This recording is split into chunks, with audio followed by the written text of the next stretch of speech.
ఎన్టీఆర్ గారికి తెలుగుదేశం పార్టీ వెన్నుపోటు పొడిచినట్టే కాంగ్రెస్ పార్టీ వైఎస్ఆర్ గారికి వెన్నుపోటు పొడిచింది.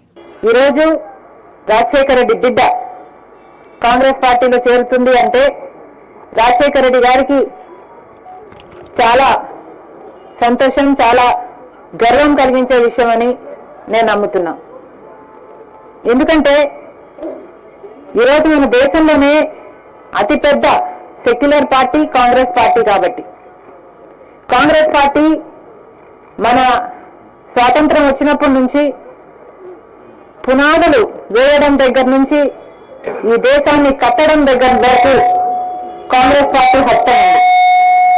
ప్రతి వర్గాన్ని కలుపుకుపోతూ ప్రతి విశ్వాసానికి, ప్రతి ఫెయిత్కు నమ్మకం కలిగిస్తూ ప్రతి సెక్షన్ ఆఫ్ ద సొసైటీలో కలుపుకుపోతూ ముందుకు వెళ్ళిన party Congress party. Congress party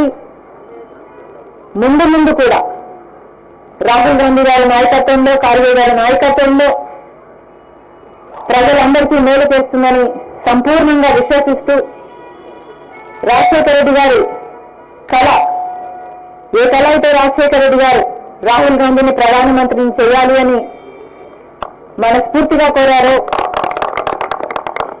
అది నెరవేర్చడానికి రాజశేఖర రెడ్డి గారి బిడ్డ మనస్ఫూర్తిగా పనిచేస్తుంది. కాంగ్రెస్ పార్టీ రాజశేఖర రెడ్డి బిడ్డ మీద నమ్మకం ఉంచి తెలంగాణలో వైఎస్ఆర్ తెలంగాణ పార్టీ చేసిన త్యాగాన్ని